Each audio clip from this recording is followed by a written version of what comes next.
Iran's Supreme Leader Ayatollah Ali Khamenei has been assassinated, and the question of who succeeds him remains uncertain.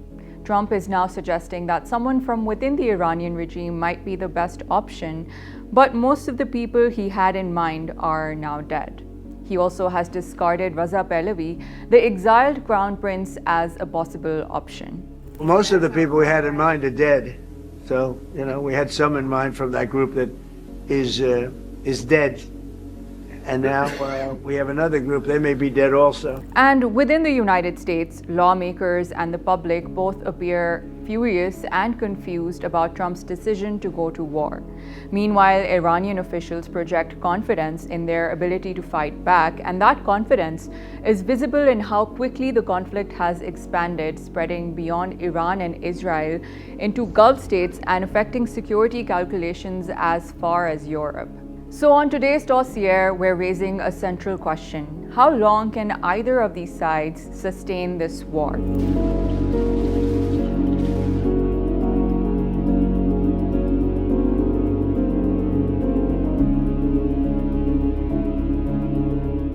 Let's start with Iran. Unlike the United States or Israel, Iran has focused less on advanced aircraft and more on missiles and drones. Analysts consider Iran's missile arsenal the largest and the most varied in the Middle East. Core systems include short-range ballistic missiles from the Fateh family, such as the Zolfaghar, Qiyam-1, and older Shahab-1 and Shahab-2 missiles. Their shorter range can actually be an advantage. They can be launched quickly and in volleys, so compressing warning times and making preemptive strikes more difficult. Iran also fields medium-range ballistic missiles capable of reaching targets across the region, allowing it to threaten military bases and infrastructure far beyond its borders, like we've seen in the Gulf states. US officials say that Iran may be producing more than 100 missiles per month, while only a handful of comparable interceptors can be built within the same time.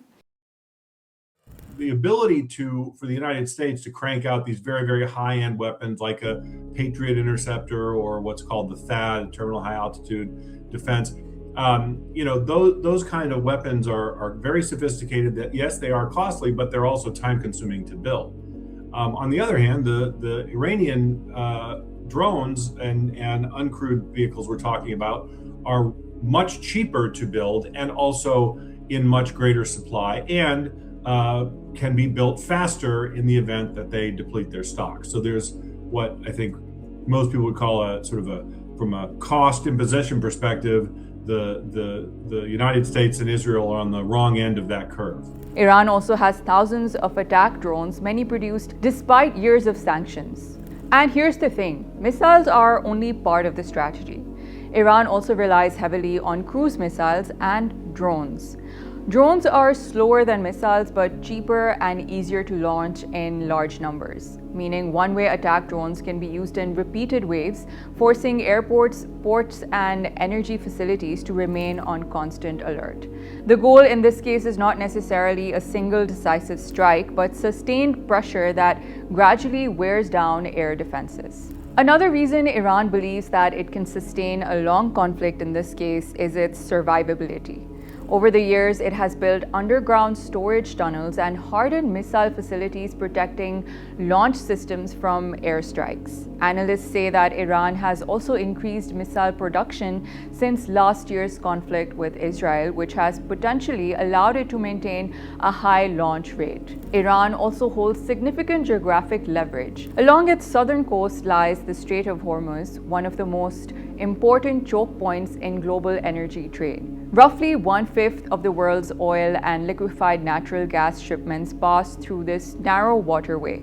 In other words, Iran does not necessarily need to fire missiles to create pressure.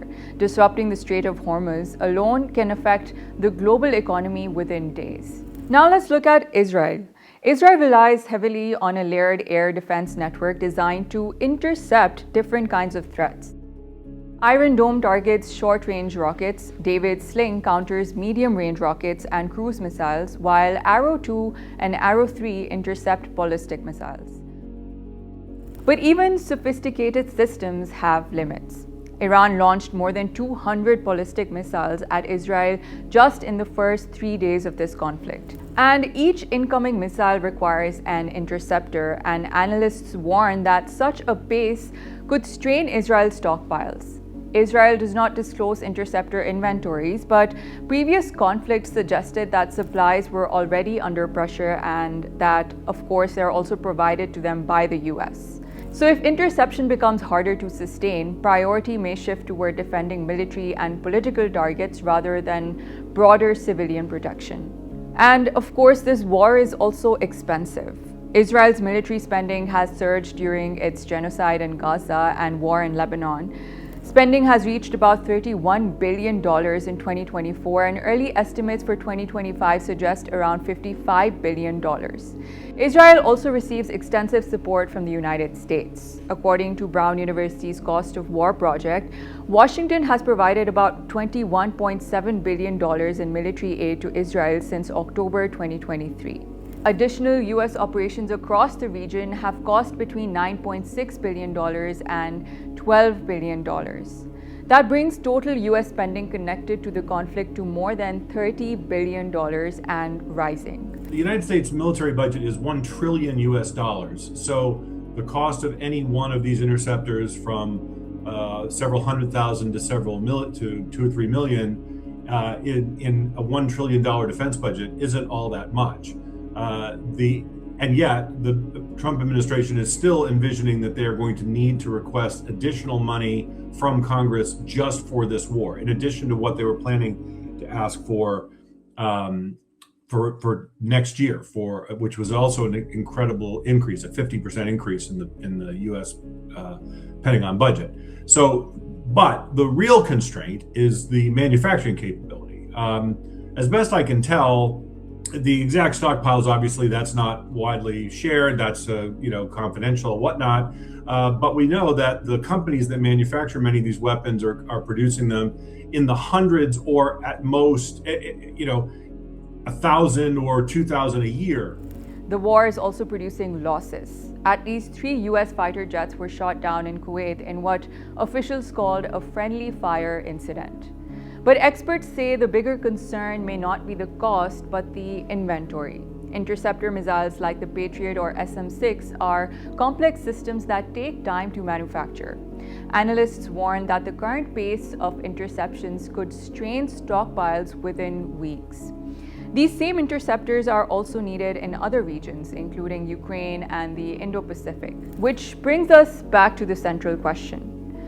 For Iran, the strategy appears to be endurance, absorbing strikes while continuing to retaliate. For Israel, the objective is illegally expanding geographical dominance. But for the United States, the long-term goal remains less clear. It is obvious that the Trump administration, and to the extent that the Israeli government was also seeking regime change, they were completely ignorant of all of the literature, not just as it pertains to Iran, but all the literature pertaining to regime change. This is not how it's done. This is not how it's ever been done. It is never successful this way. You do not replace a regime with air power alone. That just doesn't work. It hasn't happened that way. Because there was no plan for succession, there was no plan for who is going to take the place of Khamenei or the regime more generally. And so if in fact regime change was the true object, then that's even more damning, because all evidence that I have seen is that there was absolutely no planning whatsoever for that eventuality. Analysts say that the Trump administration expected a rapid outcome, a short campaign that would weaken Iran's military and possibly trigger political change. That outcome now looks unlikely. Instead, the longer the war continues, the greater the risks. Rising casualties, growing economic disruption, and increasing pressure on regional allies. And while Washington debates what victory should look like, Iran demonstrated that it will not only close down the Strait of Hormuz, but also target US bases in Gulf states that are otherwise untouchable. But that does leave us with another question. What is next for Iran? According to experts, even after the killing of its supreme leader, the Iranian system may not collapse as quickly as some expect.